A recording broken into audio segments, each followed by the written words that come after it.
عمومی طور پہ جب ولی کا ذکر آئے تو اس کے ساتھ کرامت کا تصور ساتھ جڑا ہوا ہوتا ہے، لیکن یہ بات ذہن میں رکھیں کہ یہ ولی کو اللہ کی طرف سے دیا گیا اعزاز تو ہے، لیکن یہ ولی کی علامات سے نہیں ہے۔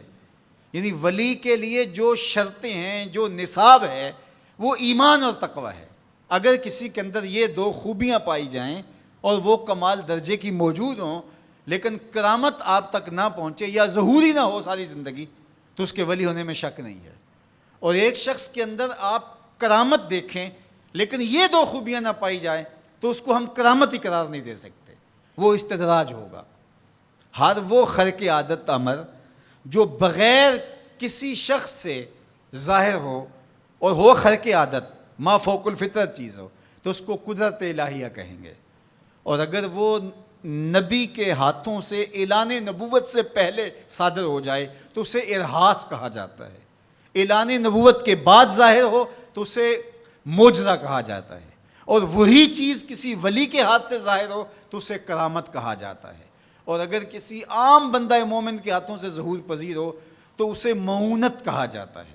اور اگر وہی کام کسی کافر سے یا کسی فاسق و فاجر کے ہاتھوں سے ظاہر ہو تو اسے استدراج کہا جاتا ہے، جس طرح دجال کے ہاتھوں سے قرب قیامت میں ہوگا کہ وہ مارے گا بھی اور زندہ بھی کرے گا۔ اب استدراج میں اور کرامت میں فرق کرنا یہ عام آدمی کے بس کا روگ ہی نہیں ہے، وہ کیسے کرے گا؟ تو اس کے لیے سادہ کلیہ یہ ہے کہ ایمان اور تقوی کی شرط کے ساتھ اس چیز کو کرامت کہا جائے گا، اور اگر یہ دونوں شرطیں نہیں پائی جا رہی تو وہ پھر استدراج ہوگا۔ تو اس لیے ولی کو پہچاننے کے لیے کرامت معیار ہی نہیں ہوا، کرامت نصاب ہی نہیں ہوا، ولی کو پہچاننے کے لیے ایمان اور تقوی ہوا۔ اگر کرامت کو معیار بنا لیں گے تو پھر استدراج والے کو بھی ولی ماننا پڑے گا۔ اور یہی وجہ ہے کہ بہت سارے لوگوں نے ایسے لوگوں کے اوپر جو کسی بڑے بزرگ کی گدی پہ بیٹھ گیا، یا وہ چار لوگوں نے اس کو مان لیا یا اس کے شعبدے چل گئے اور شریعت کا واضح تارک ہے، اور لوگ اس کو اللہ کا ولی مان رہے ہوتے ہیں، اس لیے کہ ان کے ہاں معیار وہ نہیں ہے جو قرآن نے دیا ہے۔ قرآن نے دیا الذین آمنوا وکانوا یتقون، اور کرامت معیار نہیں ہے، وہ ایک ثمرہ ہے۔ اس ثمرے کو پہچانا جائے گا اس اصل نصاب کے بعد۔ اس کو صرف ایک مثال سے سمجھاتا ہوں۔ حضرت داتا گنج بخش علی حجویری علیہ الرحمہ نے کشف المعجوب میں یہ واقعہ لکھا ہے۔ کہتے ہیں کہ شیخ علی الخواص ایک بہت بڑے بزرگ تھے، وہ سفر پہ جا رہے تھے اور صاحب حال تھے، باکمال تھے، واقعتاً اللہ کے ولی تھے۔ ایک شخص آیا اور ہانپتا کانپتا ان کے پاس آ کے رکا، کہا آپ شیخ علی الخواص ہیں؟ فرمایا ہاں۔ تو کہا کہ میں لمبا سفر کر کے آیا ہوں اور آپ کی صحبت میں کچھ دن گزارنا چاہتا ہوں، تو آپ مجھے اپنی صحبت کے شرف سے محروم نہ رکھیے۔ تو حضرت شیخ علی الخواص نے مراقبہ کیا اور اسے کہا کہ مجھے تیرے بدن سے کفر کی بو آ رہی ہے۔ اللہ والوں کو اللہ نے بصیرت کا نور دیا ہوتا ہے۔ اس نے کہا جی میں نصرانی ہوں اور دیار غرب سے آیا ہوں، آپ کی شہرت سنی تھی تو آپ کی صحبت میں کچھ وقت گزارنے کی آرزو ہے، مجھے محروم نہ رکھیے۔ شیخ کہتے ہیں میں نے ٹالنا چاہا، میں نے کہا کہ میری صحبت میں رہنا بڑا مشکل ہوگا، تکلیفیں سہنا پڑیں گی۔ اس نے کہا جی میں گوارہ کروں گا۔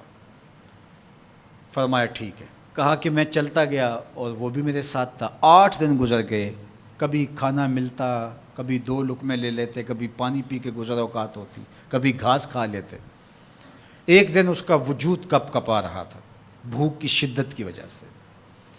اس نے مجھے کہا شیخ آپ اللہ کے بندے ہیں، میں نے عہد تو کیا تھا کہ کوئی آپ سے مطالبہ نہ کر پاؤں، لیکن اب میری سخت جواب دے گئی۔ تو آپ اللہ کے مقرب ہیں، تو اللہ کے اس قرب کی وجہ سے اس سے دعا کیجئے تو وہ میرے اور آپ کے کھانے کا انتظام کر دے۔ کہتے ہیں کہ میں اس کی حالت کو دیکھ کر کے سجدہ ریز ہو گیا اور اللہ کی بارگاہ میں نے یہ دعا کی مالک اس کافر کے سامنے رسوا نہ کرنا۔ کہا جب میں نے سر اٹھایا تو آسمان سے ایک طبق اترا جس کے اوپر 2 پیالے شربت کے تھے اور 2 روٹیاں تھیں۔ تو میں نے ایک پیالہ اور ایک روٹی اس کو دے دی اور ایک خود لے لی اور پھر سفر شروع ہو گیا۔ 8 دن پھر گزر گئے، پھر ایک دن وہی حالت کہ اس کا بدن کپ کپانے لگا۔ تو میرے دل میں آیا کہ روز روز حالت ایک جیسی نہیں ہوتی، تو اس دن تو لاج رہ گئی تھی، تو کہیں آج یہ پھر نہ بول پڑے، تو قبل اس سے کہ یہ بولے میں نے بول کر کے کہا کہ تو بھی عیسائیوں کا بہت بڑا پیر پادری ہے، تو آج تیری باری ہے۔ تو کہتے ہیں جب میں نے اس کو کہا تو اس نے بھی سجدے میں سر رکھ دیا، اور میں دل ہی دل میں سوچا کہ اس کا سجدہ ریز ہونا کیا معنی رکھتا ہے جب ایمان ہی نہیں ہے۔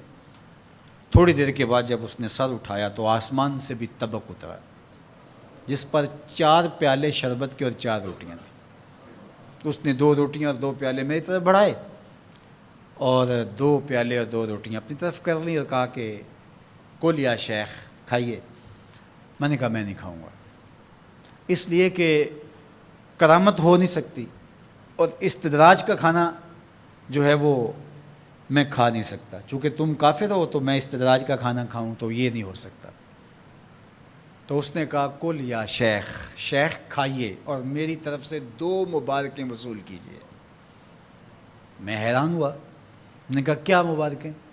اس نے کہا میں نے سجدے میں سر رکھا اور اللہ کی بارگاہ میں عرض کی، اے اللہ اگر اسلام سچا دین ہے تو 2 پیالے اور 2 روٹیاں عطا کر دے، اور اگر علی الخواص واقعی تیرا ولی ہے تو 2 پیالے اور 2 روٹیاں اس کے صدقے سے دے دے۔ تو ایک تو آپ کو آپ کی ولایت کی مبارک ہو، اور دوسرا ہاتھ بڑھائیے اور مجھے اسلام میں داخل کیجیے، اسلام سچا دین۔